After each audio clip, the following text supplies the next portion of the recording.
بسم اللہ الرحمن الرحیم الحمد للہ رب العالمین والصلاة والسلام علی رسولہ الکریم وعلی آلہ واصحابہ اجمعین اما بعد وأفغير الله أبتغي حكما وهو الذي أنزل إليكم الكتاب مفصلا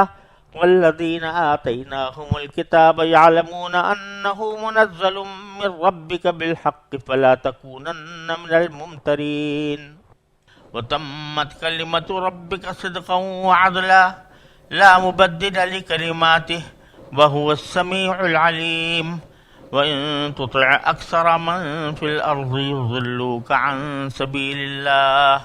إن يتبعون إلا الظن وإن هم إلا يخرصون إن ربك هو أعلم من يضل عن سبيله وهو أعلم بالمهتدين۔ یہ سورہ انعام کی آیت نمبر 114 سے 117 تک میں نے آپ کے سامنے تلاوت کی ہے۔ ان کا پچھلے کلام سے جو ربط ہے وہ یہ ہے کہ پیچھے اللہ تبارک و تعالی نے نبی کریم سرور دو عالم صلی اللہ علیہ وسلم کو یہ تلقین فرمائی تھی کہ مشرکین جو طرح طرح کے بہانے اور طرح طرح کے دلائل آپ کے سامنے پیش کر رہے ہیں اور ان سب کا جواب اللہ تعالیٰ کی طرف سے پچھلی آیات میں دیا جا چکا ہے، تو اب جو انسان کی کوشش تھی دوسروں کو ہدایت پر لانے کی، اس کے راستے پچھلی آیات میں متعین کر دیے گئے۔ اب یہ کہا جا رہا ہے کہ اب سارے دلائل بیان کرنے کے بعد آپ ان مشرکین سے یہ کہیے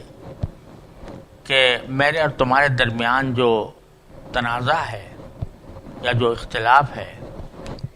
وہ اس بات کا ہے کہ میں اللہ کا پیغمبر اور اللہ کی طرف سے پیغام پہنچانے والا بنا کر بھیجا گیا ہوں، تم اس بات کو تسلیم نہیں کرتے۔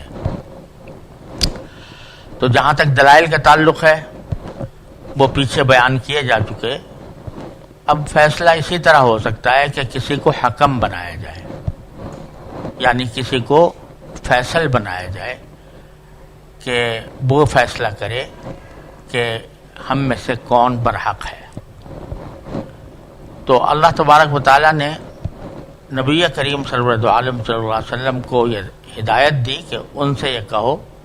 کہ میں اللہ کے سوا کسی اور کو فیصل بنانے کے تیار نہیں، کیونکہ اللہ تبارک و تعالیٰ نے یہ قرآن کریم نازل کر کے اپنی حجت تمام کر دی ہے، لہذا میں اللہ کے سوا کسی کو حکم نہیں بنا سکتا۔ آپ خود اس قرآن کریم کے مضامین پر غور کر کے دیکھو کہ اس میں جو بات کہی گئی ہے وہ سچی اور عدل و انصاف کے مطابق ہے یا نہیں ہے۔ اگر ہے تو پھر اس بات کے انکار میں یہ خیال کوئی اہمیت نہیں رکھتا کہ اس وقت تم لوگوں کی اکثریت میرے دعوے کی اور میری رسالت کی تکذیب کر رہی ہے، تو اکثریت محض اکثریت کی بنیاد پر کوئی فیصلہ حق و باطل کا نہیں ہونا چاہیے۔ اس پس منظر میں ان آیات کریمہ کا ترجمہ میں پیش کرتا ہوں، اس کے بعد اس کی تھوڑی سی تشریح عرض کروں گا انشاءاللہ۔ ترجمہ یہ ہے کہ کیا میں اللہ کو چھوڑ کر کسی اور کو فیصل بناؤں، حالانکہ اسی نے تمہاری طرف یہ کتاب نازل کر کے بھیجی ہے جس میں سارے معاملات کی تفصیل موجود ہے، اور جن لوگوں کو ہم نے پہلے سے کتاب دی تھی وہ یقین سے جانتے ہیں کہ یہ تمہارے پروردگار کی طرف سے حق لے کر نازل ہوئی ہے، لہذا تم شک کرنے والوں میں ہرگز شامل نہ ہونا، اور تمہارے رب کا کلام سچائی اور انصاف میں کامل ہے، اس کی باتوں کو کوئی بدلنے والا نہیں، وہ ہر بات سننے والا، ہر بات جاننے والا ہے۔ اور اگر تم زمین میں بسنے والوں کی اکثریت کے پیچھے چلو گے تو وہ تمہیں اللہ کے راستے سے گمراہ کر ڈالیں گے۔ وہ تو وہم و گمان کے سوا کسی چیز کے پیچھے نہیں چلتے، اور ان کا کام اس کے سوا کچھ نہیں کہ خیالی اندازے لگاتے رہیں۔ یقین رکھو کہ تمہارا رب خوب جانتا ہے کہ کون اپنے راستے سے بھٹک رہا ہے، اور وہی ان لوگوں کو خوب جانتا ہے جو صحیح راستے پر ہیں۔ اس میں پہلی آیت کریمہ میں تو وہی بات فرمائی گئی ہے کہ نبی کریم صلی اللہ علیہ وسلم کو یہ تلقین فرمائی گئی کہ تم ان سے کہہ دو کہ میں اللہ کے سوا کسی اور کو فیصل، منصف یا حکم بنانے کو تیار نہیں، کیونکہ اسی اللہ تبارک و تعالیٰ نے تمہارے پاس یہ کتاب نازل کر دی ہے جس میں سارے متنازع معاملات کی تفصیل موجود ہے۔ افغیر اللہ ابتغی حکما، کیا میں اللہ کے سوا کوئی اور فیصل تلاش کروں، جبکہ اسی نے تمہارے پاس یہ کتاب یعنی قرآن اس طرح بھیج دیا ہے کہ اس میں ہر متنازع معاملے کی تفصیل موجود ہے، اور اس میں شرک کے ابطال اور توحید کے اس بات کے لیے کافی دلائل موجود ہیں۔ اور جہاں تک اس بات کا تعلق ہے کہ یہ کتاب آیا واقعی اللہ تعالیٰ کی طرف سے آئی ہے یا نہیں، تو اس میں آپ یہ دیکھ لو کہ جن لوگوں کو ہم نے پہلے کتاب دی تھی، اہل کتاب جیسے یہودی اور نصرانی، یعلمون انہ منزل من ربک، وہ خوب اچھی طرح جانتے ہیں کہ یہ کتاب تمہارے پروردگار کی طرف سے ہی نازل کی گئی ہے، بالحق، اور حق بات کے ساتھ نازل کی گئی ہے۔ اس میں جو کچھ بھی باتیں ہیں وہ برحق ہیں۔ تو جن لوگوں کو پہلے کتاب دی گئی تھی یعنی بنی اسرائیل، اور اس میں حضرت موسیٰ علیہ السلام کے پیروکار، حضرت عیسیٰ علیہ السلام کے پیروکار، وہ دل سے جانتے ہیں کہ یہ قرآن واقعتاً اللہ تعالیٰ کا کلام ہے۔ اب ان میں سے بعض لوگ تو اس دل کی بات کو اپنے اقرار اور اپنے ایمان سے پختہ کر دیتے ہیں، یعنی ایمان لے آئے ہیں، جیسے حضرت عبداللہ ابن سلام رضی اللہ تعالیٰ عنہ بعد میں ایمان لائے تھے، اور بعض ایسے ہیں کہ جو دل سے تو بے شک جانتے ہیں کہ یہ اللہ کی کتاب ہے، لیکن اس کو ماننے کے لیے تیار نہیں ہے کیونکہ اس سے ان کے مفادات پر زد پڑتی ہے۔ تو وہ اچھی طرح جانتے ہیں، جیسا کہ سورہ بقرہ میں بھی فرمایا تھا کہ وہ یعرفونہ کما یعرفون ابناءہم، وہ اس طرح ان کو پہچانتے ہیں جیسے کہ اپنے بیٹوں کو پہچانتے ہیں۔ تو یہ فی نفسہ بھی ایسی کتاب ہے جس میں تمام متنازع باتوں کی تفصیل موجود ہے، اور اس میں توحید کے دلائل بھی ہیں، شرک کے باطل ہونے کے دلائل بھی ہیں، اور پچھلے اہل کتاب بھی اس کی دل سے تصدیق کرتے ہیں کہ یہ واقعی اللہ کی طرف سے نازل ہوئی ہے۔ لہذا فلا تکونن من الممترین، تو تم ہرگز شک کرنے والوں میں شامل نہ ہونا۔ یہ بظاہر تو خطاب رسول کریم صلی اللہ علیہ وسلم کو ہے، لیکن یہ قرآن کریم کا اسلوب ہے کہ جو حکم تمام لوگوں کو دینا مقصود ہوتا ہے، بعض اوقات وہ صرف رسول کریم صلی اللہ علیہ وسلم کو خطاب کر کے دے دیا جاتا ہے، لیکن روئے سخن تمام انسان ہوتے ہیں۔ تو کہا جا رہا ہے کہ جب یہ سارے دلائل اس کتاب کی حقانیت پر دلالت کرتے ہیں تو تم ہرگز شک کرنے والوں میں شامل نہ ہونا۔ پھر اس کتاب کے برحق ہونے کی ایک بڑی دلیل یہ ہے کہ اس کے اندر جو باتیں بیان ہوئی ہیں وہ تمام تر سچائی اور انصاف پر مبنی ہے۔ لہذا فرمایا وَتَمَّتْ کَلِمَتُ رَبِّکَ، اور تمہارے پروردگار کا کلام وہ مکمل ہے، کامل ہے، کس اعتبار سے کامل ہے؟ صدقاً و عدلاً، سچائی میں بھی اور انصاف میں بھی۔ یہاں مقصود یہ ہے کہ قرآن کریم میں جو کچھ باتیں بیان ہوئی ہیں وہ یا تو کچھ خبریں ہیں کہ جن باتوں کی خبر دی گئی ہے، مثلا پچھلے انبیاء کرام علیہ والسلام کے حالات، پچھلی قوموں کے حالات، اس کے واقعات بیان فرمائے گئے ہیں۔ اس کے علاوہ قیامت کس طرح آئے گی اور قیامت کے بعد کیا ہوگا، قیامت کے مناظر کیا ہوں گے، آخرت کے مناظر کیا ہوں گے،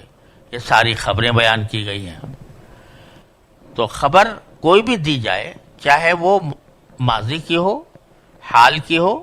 یا مستقبل کی ہو، اس کی سب سے بڑی اچھی صفت یہ ہوتی ہے کہ وہ سچائی پر مبنی ہو۔ کوئی واقعہ بیان کیا جا رہا ہے تو باقی وہ واقعے کے مطابق ہو اور اس میں خود اپنی طرف سے کوئی حذف اور اضافہ نہ کیا گیا ہو۔ تو قرآن کریم کے جو مضامین ہیں جو اخبار سے متعلق ہیں، خبروں سے متعلق ہیں، وہ سارے کے سارے اپنی سچائی میں کامل ہیں، مکمل طور پر سچے ہیں۔ اس کا کوئی جز ایسا نہیں ہے جو واقعے کے خلاف ہو۔ چنانچہ آپ کو چیلنج دیا جاتا ہے، آپ جتنی باتیں بیان کی گئی ہیں ان کو غلط ثابت کر دو اگر کرنا چاہو تو، لیکن خاص ثابت کر نہیں سکو گے کیونکہ وہ بالکل سچائی پر مبنی ہے۔ اور دوسری بات یہ ہوتی ہے قرآن کریم میں جو احکام دیے گئے ہیں کہ فلاں چیز حلال ہے، فلاں چیز حرام ہے، یہ چیز جائز ہے، یہ ناجائز ہے، یہ کام تمہارے لیے درست ہے اور یہ کام درست نہیں ہے، یہ جتنے احکام بیان کیے گئے ہیں وہ سب عدل پر یعنی انصاف پر مبنی ہے۔ کوئی بھی حکم ایسا نہیں ہے جس کے بارے میں کہا جا سکے کہ یہ انصاف کے خلاف ہے۔ اور عدل کے اندر ایک مفہوم اعتدال کا بھی داخل ہے، یعنی جو احکام دیے گئے ہیں وہ اعتدال پر مبنی ہیں، نہ تو اس میں ایسا کیا گیا ہے کہ ہر انسان کو اس کی نفسانی خواہشات پر چھوڑ دیا جائے کہ جو تمہارا دل میں آئے وہ کرتے رہو، اچھا ہو یا برا، ایسا بھی نہیں ہے، بلکہ کچھ پابندیاں عائد کی گئی ہیں، کچھ طریقے بتائے گئے ہیں کہ زندگی کو گزارنے کا کیا طریقہ ہونا چاہیے۔ اور نہ اتنا تنگ ہے یہ احکام شریعت کے، نہ اتنے تنگ ہیں کہ ان کی وجہ سے انسان اپنی زندگی میں بہت زیادہ قید محسوس کرنے لگے اور یہ سمجھنے لگے کہ مجھے مقید کر دیا گیا ہے۔ تو اللہ تعالیٰ کے جتنے احکام ہیں وہ اپنے اعتدال کے اعتبار سے بھی کامل ہیں، نہ ان میں افراط ہے نہ تفریط ہے، نہ زیادہ مشقت ڈالی گئی ہے اور نہ بالکل آزاد چھوڑ دیا گیا ہے کہ انسان اپنے نفسانی خواہشات کے پیچھے چل کر گمراہی میں پڑ جائے۔ تو آپ کے پروردگار کا جو کلام ہے وہ کامل ہے، تمت کامل ہے، صدقاً سچائی میں اور عدلاً انصاف میں۔ تو دو ہی صفتیں ہیں جو کافی ہیں قرآن کریم کی حقانیت کو بیان کرنے کے لیے کہ یہ جو کچھ خبر دے رہا ہے وہ سچی ہے، اور جو کچھ حکم دے رہا ہے وہ عدل اور انصاف کے اور اعتدال کے مطابق ہے۔ پھر اس کی تیسری صفت یہ ہے کہ لا مبدل لکلماتہ، کہ اللہ تعالیٰ کے کلمات یعنی اس کے کلام میں کوئی شخص تبدیلی نہیں کر سکتا، کوئی اس کو بدلنے والا نہیں ہے۔ یعنی اللہ تعالیٰ نے یہ کلام اس طرح نازل کیا ہے کہ اگر کوئی شخص اس میں کوئی تحریف کرنا چاہے، کوئی چیز حذف کر دے، کچھ اضافہ کر دے، کسی آیت کو بدل دے، تو یہ ممکن نہیں ہے، کیونکہ جب قرآن کریم نازل فرمایا تو اللہ تبارک و تعالیٰ نے اس کی حفاظت کا بھی ذمہ لیا، جیسا کہ سورہ نحل میں آنے والا ہے کہ انا نحن نزلنا الذکر وانا لہ لحافظون، کہ ہم نے ہی یہ نصیحت والا کلام نازل کیا ہے اور ہم ہی اس کی حفاظت کرنے والے ہیں۔ لہذا یہ وجہ ہے کہ 1400 سال سے الحمدللہ قرآن کریم اپنی اصل صورت میں محفوظ چلا آتا ہے اور اس میں کسی کو کوئی ادنا تبدیلی پیدا کرنے کی جرت نہیں ہوئی، اور اگر کسی نے کی ہو تو وہ اس کی بات چلی بھی نہیں۔ تو الحمدللہ پورے اعتماد کے ساتھ، وثوق کے ساتھ یہ بات کہی جا سکتی ہے کہ جو قرآن آج موجود ہے یہ وہی قرآن ہے جو نبی کریم سرورت عالم صلی اللہ علیہ وسلم پر نازل ہوا تھا، اور اس میں کوئی ادنا تبدیلی نہیں ہوئی۔ ایک تو اس کا مطلب یہ ہے لا مبدل لکلمات اللہ، اللہ کے کلمات کو کوئی تبدیل کرنے والا نہیں ہے، کہ اس کو کوئی تحریف نہیں، اس میں کوئی تحریف نہیں کر سکتا۔ دوسرا، قرآن کریم کا خاص اسلوب یہ ہے کہ بعض اوقات وہ کسی خاص بات پر گفتگو کر رہا ہوتا ہے لیکن الفاظ عام ہوتے ہیں، اور اس کی وجہ سے بہت ساری چیزیں اس میں ضرور شامل ہو جاتی ہیں۔ تو اس میں ایک معنی اس کے یہ بھی ہیں لا مبدل لکلماتہ ہی کے، کہ جب اللہ تبارک و تعالی کوئی وعدہ کرے یا کوئی وعید ارشاد فرمائے تو کوئی شخص بھی اس میں تبدیلی نہیں کر سکتا کہ اس وعدے کو پورا ہونے کے راستے میں کوئی رکاوٹ نہیں ڈال سکتا۔ اور اللہ تبارک و تعالیٰ نے جو احکام نازل فرمائے ہیں ان احکام کے اندر بھی کوئی انسان اپنی طرف سے تبدیلی نہیں کر سکتا۔ بعض اوقات اللہ تبارک و تعالیٰ خود اپنی مشیت سے، اپنی مصلحت سے کسی حکم میں خود تبدیلی کر دیں، جس کو نسخ کہا جاتا ہے، تو وہ خود کر سکتے ہیں۔ لیکن کوئی اور ایسا نہیں ہے جو یہ کہہ دے کہ یہ حکم رسول کریم صلی اللہ علیہ وسلم کے زمانے میں تو تھا، آج نہیں ہے۔ تو کسی کو مجال نہیں ہے، کسی کو اختیار نہیں ہے، نہ اس کی یہ بات کوئی مان سکتا ہے کہ جو حکم اللہ نے دیا تھا وہ ایک انسان نے آ کر اس کو تبدیل کر دیا اور کہہ دیا کہ یہ اس زمانے کے ساتھ خاص تھا، آج یہ حکم نافذ نہیں ہو سکتا۔ تو لا مبدل لکلماتہ ہی میں یہ بات بھی داخل ہے۔ اب جو حضرات بعض اوقات قرآن کریم کو موم کے ناک بنانا چاہتے ہیں اور اپنے خواہشات کے مطابق اس کے احکام کو بدلنا چاہتے ہیں، تو بعض اوقات وہ یہ کہتے ہیں کہ یہ آیات جو ہیں یا یہ قرآن کریم کا جو یہ حکم ہے یہ اس زمانے کے خاص حالات سے متعلق تھا، اور اب وہ حالات نہیں رہے، حالات کچھ بدل گئے ہیں، لہذا اب اس میں خود تبدیلی ہونی چاہیے۔ تو جواب یہ دیا جا رہا ہے کہ اگر واقعی تبدیلی کی ضرورت ہوگی تو خود اللہ کرے گا۔ اللہ تبارک و تعالی جب چاہتا ہے اپنے حکم میں تبدیلی کر دیتا ہے، ما ننسخ من آیۃ او ننسھا نأتی بخیر منہا او مثلھا، جیسا کہ سورہ بقرہ میں گزرا ہے۔ لیکن کسی انسان کا یہ کام نہیں ہے کہ اللہ تعالیٰ کے کلمات میں کوئی تبدیلی کرے۔ لا مبدل لکلمات اللہ۔ پھر فرمایا بہو السمیع العلیم، اللہ تعالیٰ خوب سننے والا ہے، خوب جاننے والا ہے۔ خوب سننے والا ہے یعنی یہ لوگ جو مشرکین جو باتیں بنا رہے ہیں اور جس طرح قرآن کریم کی تردید کرنے کی فکر میں ہیں، وہ ساری باتیں اللہ تعالیٰ سن رہا ہے۔ اور علیم ہے یعنی اللہ تعالیٰ خوب علم رکھنے والا ہے کہ کون سی بات حق ہے اور کون سی بات ناحق ہے۔ تو اللہ تبارک و تعالیٰ ہی کو بالآخر حکم ماننا پڑے گا۔ اور جہاں تک یہ تعلق ہے کہ بھئی یہ قوم کی اکثریت تو یہ کہہ رہی ہے کہ بت صحیح ہیں اور بت پرستی درست ہے، اور ہم اپنے آبا کی تقلید میں یہ سارے کام کر رہے ہیں، تو یہ بات کوئی دلیل نہیں ہے۔ قرآن کریم کہتا ہے وَإِن تُطِعْ أَكْثَرَ مَنْ فِي الْأَرْضِ، کہ اگر تم زمین میں بسنے والوں کی اکثریت کے پیچھے چلو گے تو کیا ہوگا؟ يُضِلُّوكَ عَنْ سَبِيلِ اللَّهِ، تو وہ تمہیں اللہ کے راستے سے گمراہ کر ڈالیں گے۔ کیوں؟ اس لیے کہ إِن يَتَّبِعُونَ إِلَّا الظَّنَّ، وہ وہم و گمان کے سوا کسی چیز کے پیچھے نہیں چلتے۔ وَإِنْ هُمْ إِلَّا يَخْرُصُونَ، اور وہ ان کا کام اس کے سوا کچھ نہیں کہ خیالی اندازے لگاتے رہیں۔ تو یہاں ایک بہت بڑا اصول اللہ جل جلالہ نے بیان فرما دیا کہ کسی چیز کے حق یا باطل ہونے کا فیصلہ محض اکثریت کی بنیاد پر نہیں کیا جا سکتا کہ اکثر لوگ فلاں بات کا عقیدہ رکھتے ہیں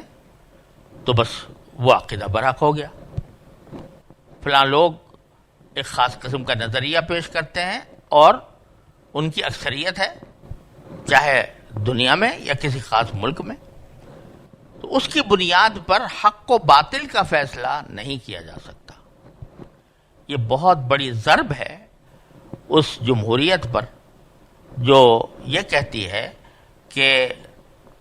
جب اکثریت کسی بات کو درست کہہ دے وہ درست ہے، یعنی کسی کام میں یا کسی عمل میں کوئی اس میں حق و باطل کا سوال نہیں ہے کہ اس میں کوئی یعنی ذاتی حقانیت، ذاتی بطلان نہیں ہوتا، انٹرنزک کسی کے اندر یہ صفت نہیں ہوتی کہ وہ اس کو کہا جائے کہ یہ خیر ہے اور یہ شر ہے، بلکہ خیر و شر جو ہے وہ اضافی چیزیں ہیں۔ یعنی جس وقت قوم کی اکثریت ایک چیز کو خیر قرار دے دے تو وہ خیر ہے، اور جس وقت قوم کی اکثریت ایک چیز کو شر قرار دے دے وہ شر ہے۔ تو اسی کی بنیاد پر نہ جانے کتنی گمراہیوں کو سند جواز عطا کی گئی ہے۔ اب اس وقت مغربی دنیا میں مغربی دنیا میں اگر یہ کہا جائے تو بیجا نہیں ہوگا کہ اکثریت اس بات کے حق میں ہے کہ مردوں کو مردوں سے لذت اندوزی کا حق ملنا چاہیے اور ہم جنس پرستی کو نہ صرف یہ کہ جائز سمجھنا چاہیے بلکہ مرد کا مرد سے نکاح بھی ہو جانا چاہیے، اور اس بات پر اتنا زور دیا جا رہا ہے کہ اس کے اوپر قوانین بنا دیے گئے ہیں، نظام تعلیم کے اندر اس کو داخل کرنے کی کوشش ہو رہی ہے۔ کیوں؟ اس لیے کہ اکثر لوگ اس کے حق میں ہیں، تو جس کا مطلب یہ ہو کہ انٹرنزک ٹروتھ یا ذاتی حقانیت یہ کسی چیز میں نہیں ہے، بلکہ جس کو اکثریت حق قرار دے دے وہ حق ہے اور جس کو اکثریت باطل قرار دے دے وہ باطل ہے۔ قرآن کریم نے اس نظریے پر اس آیت میں بڑی زوردار ضرب لگائی ہے کہ صرف اکثریت کسی چیز کے خیر یا شر ہونے کا فیصلہ نہیں کر سکتی۔ اصل بات یہ ہے کہ وہ فعل یا وہ عقیدہ یا وہ نظریہ اپنے اندر ذاتی طور پر کتنی قوت رکھتا ہے، کتنی بڑی دلیل کا حامل ہے، کتنی قوی دلیل کا حامل ہے۔ اگر وہ نظریہ دلیل کا حامل ہے اور دلیل بھی مضبوط ہے تو وہ چاہے اکثریت اس کو مانے یا نہ مانے وہ درست ہوگا، اور اگر کوئی چیز بری ہے اور دلائل سے اس کا برا ہونا ثابت ہو گیا ہے تو محض اکثریت کی بنیاد پر اس کو درست نہیں کہا جائے گا۔ تو جمہوریت کا جو بنیادی نقطہ نظر ہے کہ صرف اکثریت کی بنیاد پر حق و باطل کا فیصلہ کیا جائے، تو یہ قرآن کریم کے اس ارشاد کے بالکل خلاف ہے۔ ہاں البتہ اگر مباحات کے اندر کہ جو چیزیں جائز ہیں ان میں ایک طریقہ اختیار کیا جا سکتا ہے وہ بھی درست ہے، دوسرا طریقہ اختیار کیا جا سکتا ہے وہ بھی درست ہے، اس صورت میں اگر اکثریت کو معیار بنا لیا جائے تو اس میں کوئی مذائقہ نہیں، کیونکہ دونوں چیزیں حلال ہیں، یہ بھی حلال وہ بھی حلال۔ اب اس میں سے کون سا طریقہ ہم اختیار کریں، اس میں اگر اکثریت کی رائے کو ترجیح دے دی جائے تو یہ کوئی کسی حق کو باطل نہیں کیا جا رہا، کسی باطل کو حق نہیں کیا جا رہا، بلکہ دو جائز طریقوں میں سے ایک راستہ اختیار کیا جا رہا ہے۔ اسی لیے بعض مرتبہ نبی کریم سرور دو عالم صلی اللہ علیہ وسلم نے اکثریت کے رائے پر عمل فرمایا۔ غزوہ احد کے موقع پر نبی کریم صلی اللہ علیہ وسلم نے کی رائے یہ ابتدا میں نہیں تھی کہ باہر نکل کر مشرکین کا مقابلہ کیا جائے، بلکہ یہ رائے تھی کہ مدینہ منورہ میں رہ کر ان کا مدینہ کا دفاع کیا جائے۔ لیکن چونکہ اکثریت صحابہ کرام کی اس رائے پر تھی کہ باہر نکل کر ان کو مقابلہ کریں، تو رسول کریم صلی اللہ علیہ وسلم نے اکثریت کی رائے کو ترجیح دیتے ہوئے خود بھی اپنی رائے بدل لی اور غزوہ احد کے موقع پر باہر نکل کر جہاد فرمایا۔ تو یہاں وجہ کیا تھی کہ دونوں طریقے جائز تھے۔ دشمن کا مقابلہ کرنے کے لیے یہ طریقہ بھی جائز تھا کہ آدمی قلعہ بند ہو کر لڑے، اور یہ طریقہ بھی جائز تھا کہ باہر میدان کے اندر نکل کر ان کا مقابلہ کرے۔ اب ان دو باتوں میں سے کوئی ایک بات اختیار کرنی تھی، تو رسول کریم صلی اللہ علیہ وسلم نے اکثریت کے رائے کو اختیار کر لیا۔ اسی طرح جب حضرت صدیق اکبر رضی اللہ تعالیٰ عنہ کی حضرت عمر رضی اللہ عنہ شہید ہوئے، تو حضرت عمر نے یہ وصیت کی تھی کہ یہ 6 افراد ہیں، یہ آپس میں مل کر فیصلہ کریں کہ اگلا خلیفہ کون ہوگا، اور اس میں یہ بات متعین کر دی کہ 3 جس طرف اکثریت ہو اس کا اگر رائے سب کی ایک پر ہو جائے تو سبحان اللہ، لیکن اگر اختلاف ہو تو پھر اکثریت کی رائے کو ترجیح دی جائے۔ کیوں؟ اس لیے کہ کون خلیفہ ہو، حضرت عثمان ہوں یا حضرت علی ہوں یا عبد الرحمن ابن عوف ہوں رضی اللہ تعالیٰ عنہ مجمعین، یہ ان میں سے ہر ایک طریقہ جائز تھا۔ حضرت علی کو بنانا بھی جائز تھا، حضرت عثمان کو بنانا بھی جائز تھا، عبد الرحمن بن عوف کو بھی بنانا بھی جائز تھا۔ اب 2 جائز چیزوں میں سے کسی ایک کا انتخاب کرنا تھا، تو وہاں پر اکثریت کی رائے کو ترجیح کا ذریعہ بنایا گیا اور صحابہ کرام نے اس کو تسلیم کیا۔ تو خلاصہ یہ ہے کہ اکثریت کی بنیاد پر حق اور باطل کا فیصلہ کرنا درست نہیں ہے کہ جس طرف اکثریت چلے جائے وہ حق ہوگی ہمیشہ، بلکہ حق و باطل کا فیصلہ افراد کی سر گننے سے نہیں ہوتا، بلکہ ذاتی دلائل کی بنیاد پر ہوتا ہے، اور ذاتی دلائل جو ہیں وہ جس طرف لے جائیں وہ حق ہوگا، اور جس کو باطل سمجھیں وہ باطل ہوگا۔ محض اس بنا پر کسی حق کو باطل نہیں کہا جا سکتا کہ اکثریت اس کی طرف نہیں جا رہی۔ یہ بہت بڑا اصول ہے جو قرآن کریم نے یہاں پر بیان فرمایا کہ اگر تم زمین والوں پر بسنے والوں کی اکثریت کی اطاعت کرو گے تو وہ تمہیں اللہ کے راستے سے گمراہ کر دیں گے۔ پھر آگے اس کی وجہ بھی بڑی اہم بیان فرمائی ہے کہ یہ لوگ تو صرف وہم و گمان کے پیچھے چلتے ہیں اور صرف یہ اندازے لگا کر قیاسی اندازوں سے اپنے فیصلے کرتے ہیں۔ اس کے معنی یہ ہے کہ ان کو وحی کی رہنمائی حاصل نہیں ہے، یہ جو کچھ فیصلے کرتے ہیں اپنی محدود عقل کی بنیاد پر کرتے ہیں۔ ان کی عقل جو ہے وہ ایک وہم و گمان سے زیادہ کچھ نہیں، کیونکہ وہ عقل جو وحی کی رہنمائی سے آزاد ہو وہ قرآن کریم کی اصطلاح میں یا تو ہوا کہلاتی ہے، نفسانی خواہشات، یا محض ظن کہلاتی ہے کہ وہم و گمان، اور یا خرص کہلاتی ہے جس کے معنی اندازہ لگانا، اٹکل پچوں باتیں کرنا۔ تو حقیقت یہی ہے، اس کو میں نے متعدد مقالات میں بھی اس کی تفصیل بیان کی ہے، اور آسان ترجمہ قرآن کے مقدمے میں یہ بات واضح کی ہے کہ انسان کی رہنمائی کے لیے صرف عقل کافی نہیں ہو سکتی۔ عقل کا ایک عقل کی کچھ حدود ہیں، وہاں تک وہ انسان کی رہنمائی کرتی ہے، اس سے آگے انسان کو بعض اوقات بھٹکا دیتی ہے۔ لہذا عقل وہی معتبر ہے جس کو وحی کی پشت پناہی حاصل ہو، اللہ تعالیٰ کی طرف سے وحی کے ذریعے اس کو بتایا گیا ہو کہ فلاں کام درست ہے اور فلاں کام نادرست ہے۔ لہذا جو لوگ محض عقل کے پیچھے چل رہے ہیں وحی کے برخلاف، تو وہ صرف وہم و گمان کی پیروی کر رہے ہیں اور وہ صرف محض قیاسی اندازے لگا رہے ہیں،